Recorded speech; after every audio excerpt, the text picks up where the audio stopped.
Jamani, Bwana asifiwe. Tumeanza na andiko la Malaki sura ya 3 mstari wa 13 mpaka wa 18 na Ufunuo sura ya 22 mstari wa 12, na tutamwelewa kwa ufupi Malaki ni mtu wa namna gani, na tutaelewa kusudi la Malaki, kwa nini anaandika kitabu hiki cha Malaki. Jina Malaki maana yake ni mjumbe wa Bwana. Jina Malaki ni mjumbe wa Bwana. Mungu anapotuokoa anatufanya kuwa wajumbe wake. Kwa hiyo wewe hapa ni mjumbe wa Bwana, umebeba hazina ya kimbingu, umebeba hazina ya kiungu. Jamani, amina. Umebeba hazina ya kiungu ndani yako, kwa sababu alikuwa na ujumbe. Haleluya. Tunapookoka hatubaki kama tulivyo. Bwana anakupa vipawa, Bwana anakupa kalama, Bwana anakupa huduma, unakuwa mjumbe wa Bwana. Kwa hiyo wewe ni mjumbe wa Bwana. Kwa hiyo mjumbe wa Bwana lazima ujitambue ya kwamba umebeba hazina ya kuwafanikisha wengine. Inafanikisha maisha yako, lakini pia inakufanikisha wewe mwenyewe, kwa sababu unapombeba Yesu umebeba ushindi, umebeba uzima wa milele. Ndio maana tunasema muujiza wa kwanza tunaotendewa kwenye maisha ni pale tunapookolewa. Ni pale tunapookolewa. Huo ni muujiza wa kwanza.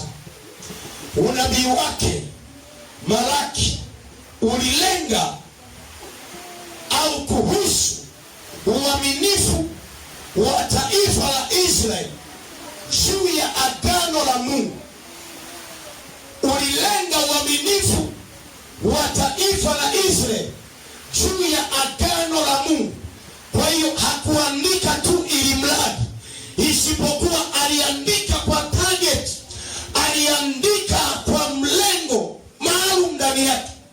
Aliandika kionyesha taifa la Israeli walitakiwa kudumu katika uaminifu wao juu ya agano lao na Bwana. Haleluya. Bwana ameweka agano na wewe kwenye maisha yako.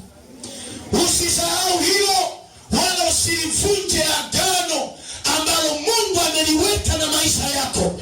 Unapookoka unamkiri Yesu ya kwamba ni Bwana na Mwokozi wa maisha yako. Umetengeneza agano jipya kwenye maisha yako. Maana yake unatoka kwenye maagano ya ukoo, unatoka kwenye maagano ya mizimu, unatoka kwenye maagano ya kipagani, unatengeneza agano jipya kwenye maisha yako.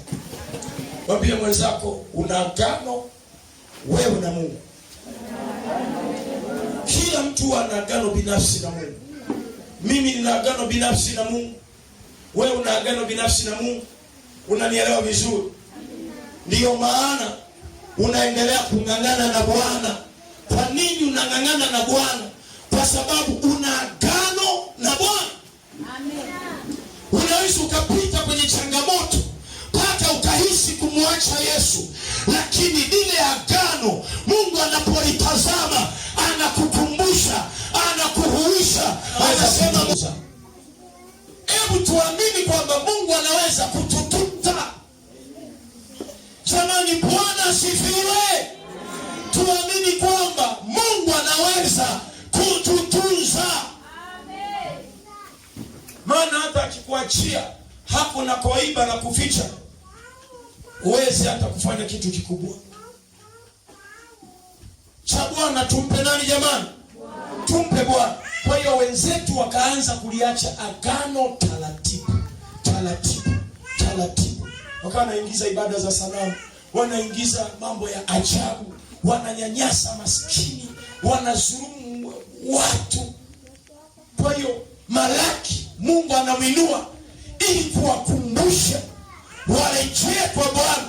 Ndio maana vinasema nirudieni nami nitawarudia. kwenye sura hii ya 3. Naamini zitakuwa zimetembea hata dakika 10 na kitu. Kwenye sura hii ya 3 tutaangalia mambo matatu, na kabla ya kuangalia hayo mambo matatu, maana ya kutumika au utumishi ni kufanya kile ulichoamuliwa na Bwana au kufanya kile unachoamuliwa na Bwana. Kwa hiyo kuna vitu ambavyo tunapookoka Mungu anatuamuru tuvifanye, na muda mwingine Mungu anakupa vipawa, Mungu anakupa huduma ndani yako. Kwa hiyo huduma ambayo Mungu anakupatia ndiyo eneo la kutimiza utumishi wako, ndiyo eneo la kutimiza ile amri ya kuamuliwa na Bwana kumtumikia. Jamani, Bwana asifiwe. Maana tulipokuwa duniani tulikuwa tunatumikia dunia, tulikuwa tunalewa, tulikuwa tunazini, tulikuwa tunaiba, tulikuwa tunacheza disco, tulikuwa tunafanya mambo mabaya. Kwa hiyo tunapookoka, tunaingia kanisani, Mungu anakupa kipawa kama kitendea kazi, Mungu anakupa huduma kama kitendea kazi, ili uweze kumtumikia katika hilo eneo. Tatizo sasa alilokuwa anashughulikia Malaki ni watu kushuka kiwango cha kiroho na kuacha kumtumikia Bwana. Watu kushuka kiwango cha nini? Cha kiroho na kuacha kumtumikia Bwana. Tayari mtu anaanza kujikinai, maana ameshuka kiroho. Hata kama ukamwambia basi hebu ombea sadaka, anasema mimi mchungaji siwezi kabisa. Kwa nini uwezi? Yaani si kwamba kweli hawezi, maana yake kuna kiwango kimeshuka ndani yake, amejikinai. Kwa hasikii hata kufanya chochote katika ufalme wa nani? Wa